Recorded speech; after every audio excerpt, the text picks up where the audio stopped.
InDesign Malayalam ട്യൂട്ടോറിയലിന്റെ മറ്റൊരു എപ്പിസോഡിലേക്ക് സ്വാഗതം. ഈ അധ്യായത്തിൽ നമ്മൾ പരിശോധിക്കുന്നത് പ്രീഫ്ലൈറ്റിംഗ് ആൻഡ് പാക്കേജിംഗ് ആണ്. പ്രീഫ്ലൈറ്റിംഗ് എന്താണ് എന്ന് നമുക്ക് ആദ്യം പരിശോധിക്കാം. ഇവിടെ നമ്മൾ കഴിഞ്ഞ അധ്യായത്തിൽ പരിശോധനയ്ക്കെടുത്ത അതേ ഡോക്യുമെന്റ് തന്നെയാണ് ചിന്മയ വിദ്യാപീഠിന് വേണ്ടി ചെയ്തിട്ടുള്ള ഒരു ബ്രോഷർ, ഒരു പ്രോസ്പെക്ടസ്. അതിൽ നമ്മളിവിടെ ഇടതുവശത്ത് താഴെയായി നമുക്ക് ഒരു ചുവന്ന സർക്കിളിൽ 24 എറേഴ്സ് എന്ന് കാണിക്കുന്നുണ്ട്, 24 എറേഴ്സ് കാണിക്കുന്നുണ്ട് ഒരു റെഡ് ഡോട്ടിൽ. അത് എന്താണെന്ന് നമുക്ക് നോക്കാം. അതിൽ നമ്മൾ ഡബിൾ ക്ലിക്ക് ചെയ്യുന്നു. ഡബിൾ ക്ലിക്ക് ചെയ്യുമ്പോൾ പ്രീഫ്ലൈറ്റിന്റെ വിൻഡോ നമുക്ക് കിട്ടുന്നു. അവിടെയും ഇടതുവശത്ത് കോർണറിൽ താഴെയായിട്ട് 24 എറേഴ്സ് എന്ന് കാണിക്കുന്നുണ്ട്. പ്രീഫ്ലൈറ്റ് എന്നുള്ളതുകൊണ്ട് ഉദ്ദേശിക്കുന്നത് ആ ഫയലിൽ എന്തെല്ലാം എറേഴ്സ് സംഭവിച്ചിട്ടുണ്ട് എന്നുള്ളതാണ്. നമ്മൾ പ്രിന്റിംഗ് ഡോക്യുമെന്റ് നമ്മൾ അതിന്റെ വർക്കുകളെല്ലാം തീർത്തതിന് ശേഷം പ്രിന്റിങ്ങിന് ആയിട്ട് പ്രൊഡക്ഷൻ ഹൗസിലേക്ക് നമ്മൾ അയക്കുന്നതിന് മുൻപായി അതിന് എന്തെല്ലാം എറേഴ്സ് ഉണ്ട് എന്നുള്ളത് പരിശോധിക്കുന്ന ഒരു പ്രക്രിയയാണ് പ്രീഫ്ലൈറ്റിംഗ്. ഒരുപക്ഷെ പ്രീഫ്ലൈറ്റ് എന്നുള്ള പേര് തന്നെ അഡോബി കമ്പനി കൊടുത്തിരിക്കുന്നത് ഫ്ലൈറ്റിന് മുൻപായി, ടേക്ക് ഓഫിന് മുൻപായി ചെയ്യേണ്ട മുൻകരുതലുകൾ എന്നുള്ള അർത്ഥത്തിലും കൂടി ആയിരിക്കാം ഒരുപക്ഷെ. ഇനി നമ്മൾ എന്തൊക്കെയാണ് ഇതിന്റെ എറേഴ്സ് എന്ന് നമ്മൾ പരിശോധിക്കുകയാണ്. ആദ്യമായി കളർ എറേഴ്സ് സംഭവിച്ചിട്ടുണ്ട്. Colour space not allowed. അതെന്താണെന്ന് നമുക്ക് നോക്കാം. അതിൽ കാണിക്കുന്നത് ഇൻട്രോ ചിന്മയ .jpg എന്ന പിക്ചറാണ്. ആ പിക്ചർ എന്താണെന്ന് നമുക്ക് നോക്കാം. അതിൽ ഡബിൾ ക്ലിക്ക് ചെയ്ത് കഴിഞ്ഞാൽ ആ പിക്ചറിലേക്ക് സെലക്ഷൻ പോകുന്നതാണ്. ആ പിക്ചറിന് എന്താണ് അതിന്റെ പ്രോബ്ലം എന്നുള്ളത് നമുക്കൊന്ന് നോക്കാം. നമുക്കതിനെ റൈറ്റ് ക്ലിക്ക് ചെയ്ത് കഴിഞ്ഞാൽ എഡിറ്റ് വിത്ത് എന്ന് ഒരു ഓപ്ഷൻ ഉണ്ട്. അതിൽ ആ പിക്ചർ ജെപെഗ് പിക്ചറാണ്. അതുകൊണ്ട് നമുക്കതിനെ ഫോട്ടോഷോപ്പിൽ ഓപ്പൺ ചെയ്യാവുന്നതാണ്. ഞാനിതാ ഫോട്ടോഷോപ്പിൽ ഓപ്പൺ ചെയ്യുന്നു. ആ പിക്ചറിന് അതിന്റെ കളർ മോഡ് RGB ആണ്. ഞാനിതിൽ എൻ്റെ പ്രീഫ്ലൈറ്റിംഗ് ഓപ്ഷൻസിൽ ഞാൻ ഇതിന് നേരത്തെ തന്നെ ഡിഫൈൻ ചെയ്തിട്ടുള്ളൂ. എനിക്ക് RGB പിക്ചർ ഉണ്ടെങ്കിൽ വാണിംഗ് തരണം എന്നുള്ള ഒരു ഡിഫൈൻ എൻ്റെ കളർ പ്രൊഫൈലിൽ അങ്ങനെ ഒരു ഓപ്ഷൻ ഉള്ളതുകൊണ്ടാണ് ആ വാണിംഗ് എനിക്ക് അവിടെ കിട്ടിയിരിക്കുന്നത്. ഞാൻ അതിനെ ക്ലോസ് ചെയ്യുന്നു. വീണ്ടും ഞാൻ ഇൻഡിസൈനിലേക്ക് പോകുന്നു. അടുത്തത് ലോഗോ 1 PSD. അത് എനിക്ക് തോന്നുന്നു അതൊരു ലോ റെസൊല്യൂഷൻ പിക്ചർ ആയിരിക്കാം. അതെ, ഇത് വളരെ കുറഞ്ഞ റെസൊല്യൂഷനിൽ ഉള്ള ഒരു പിക്ചറാണ്. അതും PSD ഫയലാണ്. ഞാൻ അതിനെ ഓപ്പൺ ചെയ്ത് നോക്കുന്നു. ഇതാ വളരെ ചെറിയ റെസൊല്യൂഷനിൽ ഉള്ള ഒരു ചെറിയ ഒരു പിക്ചറാണ്. അതിന്റെ ഇമേജ് സൈസ് നമുക്ക് നോക്കാം. ഫോട്ടോഷോപ്പിൽ Ctrl+Alt+I പ്രസ് ചെയ്ത് കഴിഞ്ഞാൽ ഇമേജ് സൈസ് കിട്ടും. ഇത് വളരെ ചെറിയ ഒരു ഇമേജ് ആണ്, low resolution 72 pixels per inch. അതുകൊണ്ടാണ് ആ വാണിംഗ് അവിടെ കാണിക്കുന്നത്. ഞാൻ അത് ക്ലോസ് ചെയ്യുന്നു. വീണ്ടും ഇൻഡിസൈനിലേക്ക് പോകുന്നു. അടുത്തത് ഇമേജസ് ആൻഡ് ഒബ്ജക്ട്സിൽ നമുക്കുള്ളത് ഇമേജ് റെസൊല്യൂഷൻ. ഇവിടെയും വീണ്ടും എനിക്ക് ഇത്രയും പിക്ചേഴ്സ്, ഇത്രയും ഇമേജസ് ലോ റെസൊല്യൂഷനിൽ ഉള്ള പിക്ചേഴ്സാണ്. ആദ്യം നമ്മൾ ലോഗോ 1 PSD കണ്ടതുപോലെ തന്നെ അത് ലോ റെസൊല്യൂഷനുമാണ്, മാത്രമല്ല RGBയിലുമാണ്. കളർ സ്പേസ് നോട്ട് അലൗഡ് RGBയിലുമാണ് അത് ഉണ്ടായിരുന്നത്. ഇവിടെ പ്രധാനമായിട്ടും ഇത്രയും പിക്ചേഴ്സ് ലോ റെസൊല്യൂഷൻ പിക്ചേഴ്സ് ആണ് എനിക്കിവിടെ കാണിക്കുന്നത്. ഇനി അതുകൂടാതെ നോൺ പ്രൊപ്പോർഷണൽ സ്കെയിലിംഗ് ഉണ്ട്. അതെന്താണെന്ന് നോക്കാം. വിദ്യാപീഠ് .psd എന്ന പിക്ചർ, ആ പിക്ചറിൽ നോൺ പ്രൊപ്പോർഷണൽ സ്കെയിലിംഗ് ആണ് അതിന്റെ കാരണമായി ഇവിടെ കാണിച്ചിരിക്കുന്നത്. അത് എന്താണെന്ന് നമുക്കൊന്ന് നോക്കാം. ഇവിടെ ഞാൻ പിക്ചറിന്റെ ഫ്രെയിമിനെയാണ് സെലക്ട് ചെയ്തിരിക്കുന്നത്. ഇനി എനിക്ക് അതിന്റെ ഇൻസൈഡിലുള്ള പിക്ചറിനെ സെലക്ട് ചെയ്യാൻ ഒന്നുകിൽ എനിക്ക് ഇതിനെ ഡബിൾ ക്ലിക്ക് ചെയ്യാം.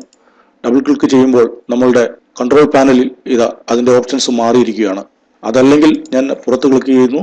വീണ്ടും ഈ വൈറ്റ് സെലക്ഷൻ ടൂൾ എടുത്തിട്ട് ആ പിക്ചറിനെ സെലക്ട് ചെയ്യുന്നു. അപ്പോൾ ആ ഫ്രെയിമിനുള്ളിലെ പിക്ചറിനെയാണ് സെലക്ട് ആയിരിക്കുന്നത്. അപ്പോൾ അതിന്റെ സ്കെയിലിംഗിന്റെ പെർസെൻറ്റേജസ് ആണ് ഇവിടെ കാണിച്ചിരിക്കുന്നത്. ഇപ്പോൾ അതിനെ വിഡ്ത്ത് വൈസിൽ 211.5792% ആണ് അതിനെ എൻലാർജ് ചെയ്തിരിക്കുന്നത്. അതായത് അതിന്റെ വിഡ്ത്ത് 211% എൻലാർജ് ചെയ്തിട്ടുണ്ട്. പക്ഷേ ഹൈറ്റ് വൈസിൽ അതിനെ 207% എൻലാർജ് ചെയ്തിരിക്കുന്നത്. അതാണ് നോൺ പ്രൊപ്പോർഷണൽ സ്കെയിലിംഗ് എന്ന് പറയുന്നത്. അതിനൊരു വാണിംഗ് ആണ് ഇവിടെ തന്നിരിക്കുന്നത്. എനിക്ക് പിന്നെ ആ പിക്ചറിന് അത്ര വലിയ പ്രാധാന്യമില്ലാത്ത ഒരു പിക്ചർ ആയതുകൊണ്ടായിരിക്കാം ഒരുപക്ഷെ അങ്ങനെ ഒരു ക്രിയേറ്റീവ് ഫ്രീഡം എടുത്തുകൊണ്ട് അങ്ങനെ എൻലാർജ് ചെയ്തിട്ടുള്ളതാണ്. ടെക്സ്റ്റിന്റെ വാണിംഗ് ആണ് നമുക്ക് ഇവിടെ തന്നിരിക്കുന്നത്. ടെക്സ്റ്റിൽ എന്തെല്ലാം വാണിംഗ് ആണ് തന്നിരിക്കുന്നതെന്ന് നമുക്ക് നോക്കാം. ഓവർസെറ്റ് ടെക്സ്റ്റിൽ എന്തെല്ലാമാണ് ഉള്ളതെന്ന് നോക്കുക. ഓവർസെറ്റ് ടെക്സ്റ്റ് വാണിംഗ് നോക്കുന്നു. Text frame overset. ഇവിടെ ഈ പേജിലുള്ള ഈ ടെക്സ്റ്റ് ഓവർസെറ്റ് ഉണ്ട്. അതായത് ഈ ടെക്സ്റ്റ് എവിടെയോ ഹൈഡ് ആയിട്ടുണ്ട്. ഇതിന്റെ ടെക്സ്റ്റ് ബോക്സ് നമ്മൾ പലപ്പോഴും അറിയാതെ ചിലപ്പോൾ സംഭവിച്ചു പോകുന്നതാകാം. അങ്ങനെ ടെക്സ്റ്റിനെ പ്ലേസ് ചെയ്യുമ്പോൾ സംഭവിച്ചു പോകുന്നതാകാം. ഈ ടെക്സ്റ്റ് ഹൈഡ് ആയിട്ടുണ്ട്. അതിനുള്ള വാണിംഗ് ആണ് നമുക്ക് തന്നിരിക്കുന്നത്. ഇവിടെ ഞാൻ ഇതിന്റെ ആ സ്പേസിംഗ് ഈക്വൽ ആക്കുന്നു. ഇപ്പോൾ ടെക്സ്റ്റിന്റെ ഇപ്പോഴും അതിന് ഓവർസെറ്റ് വന്നിട്ടുണ്ട്. ഞാൻ അതിന്റെ ടെക്സ്റ്റ് ബോക്സിനെ താഴേക്ക് വലിച്ച് അതിനെ എൻലാർജ് ചെയ്യുന്നു. ഇപ്പോഴത് ഓക്കെ ആയിരിക്കുകയാണ്. ഇപ്പോൾ ആ ടെക്സ്റ്റ് ഫ്രെയിം കറക്റ്റ് ആയിരിക്കുകയാണ്. അതുപോലെ ഡൈനാമിക് സ്പെല്ലിംഗ് അത് എവിടെയെങ്കിലും ചിലപ്പോൾ ഉണ്ടായിരിക്കാം. ഞാനത് എൻ്റെ പ്രൊഫൈലിൽ ഞാൻ ഡിഫൈൻ ചെയ്തിട്ടുണ്ട്. അതുകൊണ്ടാണ് ഏതെങ്കിലും ഭാഗത്ത് സ്പെല്ലിംഗ് എറേഴ്സോ അല്ലെങ്കിൽ ഡിഫൈൻ ചെയ്തിട്ടുള്ള സ്പെല്ലിംഗ് എറേഴ്സ് എവിടെയെങ്കിലും സംഭവിച്ചിരിക്കാം. അതുകൊണ്ടാണ് അതിൻ്റെ വാർണിംഗ് തന്നിരിക്കുന്നത്. ഇനി എങ്ങനെയാണ് നമ്മൾ ഈ പ്രൊഫൈൽ ഇവിടെ രൂപപ്പെടുത്തുന്നത്? നമുക്ക് ആവശ്യമുള്ള ഓപ്ഷൻസ് ഉൾപ്പെടുത്തിക്കൊണ്ട് ഒരു പ്രൊഫൈൽ ഇവിടെ എങ്ങനെയാണ് ചെയ്യുന്നത് എന്നുള്ളത് നമുക്കൊന്ന് പരിശോധിക്കാം. ഇവിടെ മൈ പ്രൊഫൈൽ എന്നാണ് ഇതിൻ്റെ പേര്. ഞാൻ അതിനെ വേണമെങ്കിൽ ഡിലീറ്റ് ചെയ്തു. ഇവിടെ ഡിഫൈൻ പ്രൊഫൈൽ, അതായത് പ്രീഫ്ലൈറ്റിംഗ്, ഈ വിൻഡോയുടെ റൈറ്റ് ടോപ്പ് കോർണറിൽ ഒരു ട്രയാങ്കിൾ ഉണ്ട്. ആ ട്രയാങ്കിളിൽ നമ്മൾ ക്ലിക്ക് ചെയ്ത് കഴിഞ്ഞാൽ ഡിഫൈൻ പ്രൊഫൈൽസ് എന്നുള്ള ഒരു ഓപ്ഷൻ ഉണ്ട്. അതിൽ ഞാൻ ക്ലിക്ക് ചെയ്യുന്നു.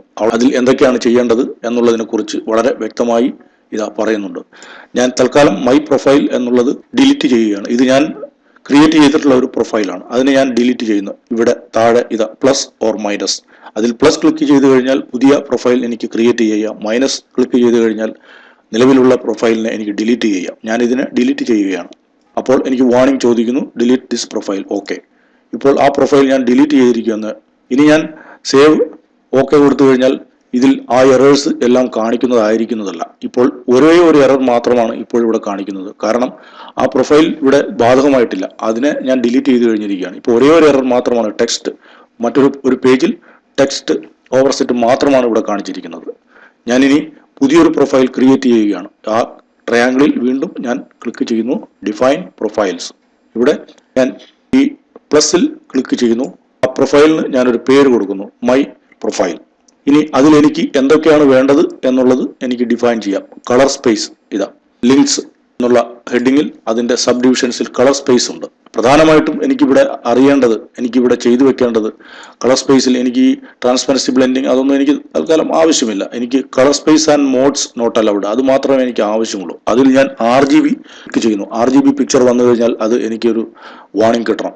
അതുപോലെ spot colour and RGB picture വന്നു കഴിഞ്ഞാൽ എനിക്ക് വാർണിംഗ് കിട്ടണം. അതുകൂടാതെ spot colour setup, over printing allowed, അതൊന്നും ഞാൻ തൽക്കാലം എനിക്ക് ആവശ്യമില്ല. ഞാൻ അതൊന്നും രജിസ്ട്രേഷൻ അപ്ലൈഡ്, എനിക്ക് വേണമെങ്കിൽ അത് ക്ലിക്ക് ചെയ്തിടാം. കാരണം ഏതെങ്കിലും കളറിൽ അറിയാതെ രജിസ്ട്രേഷൻ ക്ലിക്ക് ചെയ്തിട്ടുണ്ടെങ്കിൽ അതിന്റെ ആവശ്യം സാധാരണ വരാറില്ല. അതും വേണമെങ്കിൽ ഞാൻ ക്ലിക്ക് ചെയ്തിടുന്നു. ഇനി images and objects, image resolution, അതും വളരെ പ്രധാനപ്പെട്ട ഒരു കാര്യമാണ്.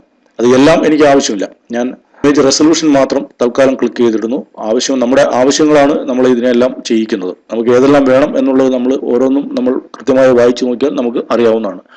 അതുപോലെ ബ്ലീഡ്, ട്രിം, ഹസാർഡ്, അങ്ങനെ എന്തെങ്കിലും സംഭവിച്ചിട്ടുണ്ടോ എന്നറിയാൻ വേണ്ടിയിട്ട് ഞാൻ അത് ക്ലിക്ക് ചെയ്തിടുന്നു. ഹിഡൻ പേജ് ഐറ്റംസ്, അതും എനിക്ക് വേണമെങ്കിൽ ക്ലിക്ക് ചെയ്തിടാം, വേണ്ടെങ്കിൽ വേണ്ട, അത്രയേ ഉള്ളൂ.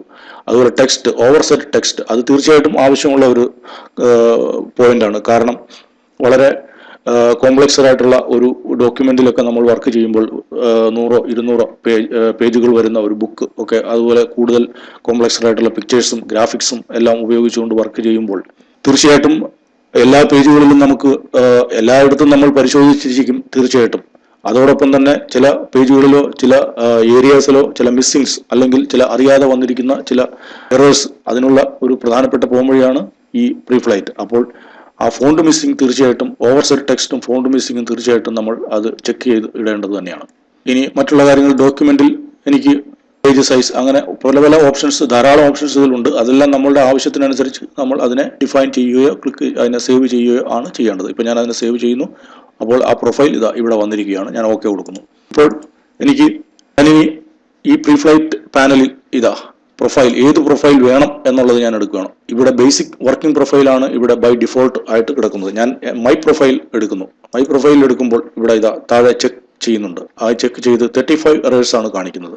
ആ 35 എറേഴ്സ് എന്തൊക്കെയാണെന്ന് നമ്മൾ ആദ്യം പരിശോധിച്ച പോലെ തന്നെ ഇമേജ് റെസൊല്യൂഷൻ, ഇത്രയും ഇമേജസിൽ അതിന്റെ റെസൊല്യൂഷനെ ബാധിച്ചിട്ടുണ്ട്. ഒരുപക്ഷെ ലോ റെസൊല്യൂഷൻ ഇമേജസ് ആയിരിക്കാം. അതുപോലെ bleed, trim, hazard, bleed, trim, ഹസാർഡിൽ ഇത്രയും ഏരിയയിൽ പ്രശ്നങ്ങൾ സംഭവിച്ചിട്ടുണ്ട്.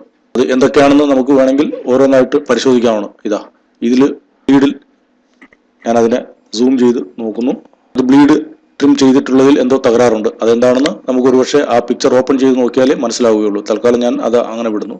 അത് ടെക്സ്റ്റ് ഫ്രെയിം, ഈ ടെക്സ്റ്റ് ഓവർസെറ്റ് ടെക്സ്റ്റ് ആണ്. ഇവിടെ റൈറ്റ് സൈഡിൽ ഒരു റെഡ് ബോക്സ്, ഒരു പ്ലസ് ചിഹ്നത്തോടുകൂടി ഒരു റെഡ് ബോക്സ് കാണുന്നുണ്ട്.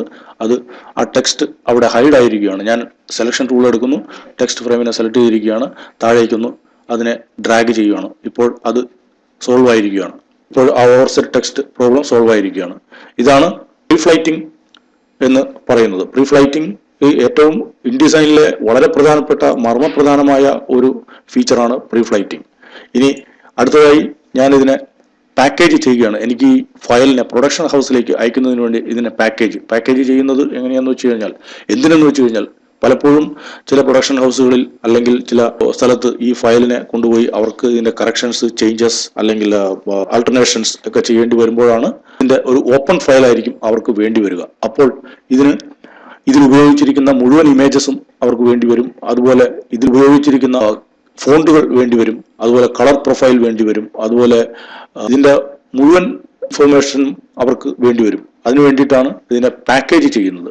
നമ്മൾ ഫയലിൽ പോകുന്നു, ഫയൽ പാക്കേജ് ചെയ്യുമ്പോൾ നമുക്ക് ഇതിന്റെ ഫീച്ചേഴ്സ് എന്തൊക്കെയാണെന്ന് നമുക്ക് നോക്കാം. ഇവിടെ സമ്മറി ഉണ്ട്, ഫോണ്ടുകൾ നമുക്ക് ആവശ്യമുണ്ട്, ലിങ്ക്സ് ആൻഡ് ഇമേജസ്. ഇതിൽ ചിലപ്പോൾ ഇപ്പോൾ ഞാൻ ഇത് ഉദാഹരണം കാണിക്കുന്നതിന് വേണ്ടി RGB പിക്ചേഴ്സ് എല്ലാം ഉണ്ട്. അതെല്ലാം ഞാൻ അങ്ങനെ തന്നെ വിടുന്നു. തൽക്കാലം കളർ ലിങ്ക്സ്, പലതരം ഓപ്ഷൻസ് ഉണ്ട്. തൽക്കാലം ഞാൻ അതിനെ പാക്കേജ് ചെയ്യുകയാണ്. സേവ് ചെയ്യണമോ വേണ്ടയോ എന്ന് ചോദിക്കുകയാണ്. സേവ്. ഓക്കെ. പാക്കേജ് ചെയ്യുമ്പോൾ അതിൽ നമുക്ക് ഇൻസ്ട്രക്ഷൻസ് കൊടുക്കാം. കാരണം ഈ ഡോക്യുമെന്റ് വേറെ സ്ഥലങ്ങളിലായിരിക്കാം ഓപ്പൺ ചെയ്യുന്നത്, പല ആളുകളായിരിക്കാം ഇതിനെ വർക്ക് ചെയ്യുന്നത്. അപ്പോൾ എനിക്ക് എന്തെങ്കിലും ഇൻഫർമേഷൻസ് കൊടുക്കണമെങ്കിൽ ഞാൻ ഇത് ചെയ്ത ഫയലിന്റെ പേര് ഇവിടെ വേണമെങ്കിൽ കൊടുക്കാം, കോണ്ടാക്ട്. ഇവർക്ക് എന്തെങ്കിലും സംശയം തോന്നിയാൽ, ഈ ഫയലിനെ സംബന്ധിച്ച് എന്തെങ്കിലും ആവശ്യമുണ്ടെങ്കിൽ ബന്ധപ്പെടാൻ വേണ്ടി ഒരു കോൺടാക്ട് നമ്പർ കൊടുക്കാം, കമ്പനിയുടെ പേര് കൊടുക്കാം, അഡ്രസ്സ്, ഫോൺ നമ്പർ, ഇമെയിൽ, അങ്ങനെയുള്ള കാര്യങ്ങളെല്ലാം കൊടുക്കുന്നതിന് വേണ്ടിയാണ് ഇത്. തൽക്കാലം ഞാൻ അതിനെ അങ്ങനെ വിടുന്നു, കണ്ടിന്യൂ കൊടുക്കുന്നു. ഇപ്പോൾ എവിടെയാണ് ഇതിനെ സേവ് ചെയ്യേണ്ടത് എന്നുള്ളതൊരു ഓപ്ഷൻ ഞാൻ ഡെസ്ക്ടോപ്പിലേക്ക് സേവ് ചെയ്യുന്നു. കോപ്പി ഫോണ്ട്, അതാണ് എനിക്ക് ഇതിൽ പ്രധാനപ്പെട്ട ഇതിന്റെ ഓപ്ഷൻ. കോപ്പി ഫോണ്ട് വേണം, കോപ്പി ലിങ്ക്ഡ് ഗ്രാഫിക്സ് വേണം. ബാക്കിയൊന്നും എനിക്ക് തൽക്കാലം ഞാനൊന്നും ചെയ്യുന്നില്ല. Update graphic links in package, അതായത് ഞാൻ ഇതിന് ഈ പാക്കേജ് ചെയ്യുന്നതിന് മുമ്പായി ഏതെങ്കിലും ഇതിന്റെ ഗ്രാഫിക് ഇമേജസ് ഏതെങ്കിലും വർക്ക് ചെയ്തിട്ടുണ്ടോ, എഡിറ്റ് ചെയ്തിട്ടുണ്ടെങ്കിൽ അതിനെ അപ്ഡേറ്റ് ചെയ്തിട്ട് വേണം ഇതിനെ പാക്കേജ് ചെയ്യാൻ എന്നുള്ളൊരു ഓപ്ഷനാണ് അതിൽ കാണിച്ചിരിക്കുന്നത്. എല്ലാം ഞാൻ അത് അങ്ങനെ തന്നെ വിടുന്നു. പാക്കേജ്. ഇപ്പോൾ എന്റെ ഡെസ്ക്ടോപ്പിൽ ചിന്മയ പ്രോസ്പെക്ടസ് ഫോൾഡർ, ഒരു പുതിയ ഫോൾഡർ ക്രിയേറ്റ് ചെയ്യുകയും ഓട്ടോമാറ്റിക്കായിട്ട് ക്രിയേറ്റ് ചെയ്യുകയും അതിലേക്ക് ഇതിൽ ഉപയോഗിച്ചിരിക്കുന്ന എല്ലാ ഇമേജസും, ഫോണ്ടുകളും ആ ഡോക്യുമെന്റും അങ്ങനെ തന്നെ പാക്കേജ് ചെയ്ത് വരികയാണ് ചെയ്യുന്നത്. ഇപ്പോൾ അത് പാക്കേജ് ചെയ്തുകൊണ്ടിരിക്കുകയാണ്. നമുക്കൊന്ന് നോക്കാം. ഞാനത് മിനിമൈസ് ചെയ്യുന്നു. ചിന്മയ, ഇതാണ് ആ ഫോൾഡർ. അതിൽ നമ്മൾ ഇൻസ്ട്രക്ഷൻസ് ഒരു ടെക്സ്റ്റ് ഫയലായിട്ട് സേവ് ചെയ്തിട്ടുണ്ട്. ഇതാണ് എൻ്റെ ഇൻഡിസൈൻ ഫയൽ. അതിന്റെ ലിങ്ക്സ് ഫയൽ ഇതാണ്. അതിൽ എത്ര ഫയൽസ് ഉണ്ട്? ഇത്രയും ലിങ്ക്സ് അതിൽ വന്നിരിക്കുകയാണ്. അതിന്റെ ഫോണ്ടുകൾ, നമ്മൾ അതിൽ ഉപയോഗിച്ചിരിക്കുന്ന ഫോണ്ടുകളെല്ലാം ഇതിൽ വന്നിരിക്കുകയാണ്. ഇനി നമ്മൾ ഈ ഫയലിനെ നമുക്ക് എങ്ങോട്ട് വേണമെങ്കിലും ഷെയർ ചെയ്യാവുന്നതാണ്, ആർക്ക് വേണമെങ്കിലും കൊടുക്കാവുന്നതാണ്, എവിടെയും അവർക്ക് ഓപ്പൺ ചെയ്യുന്നതാണ്.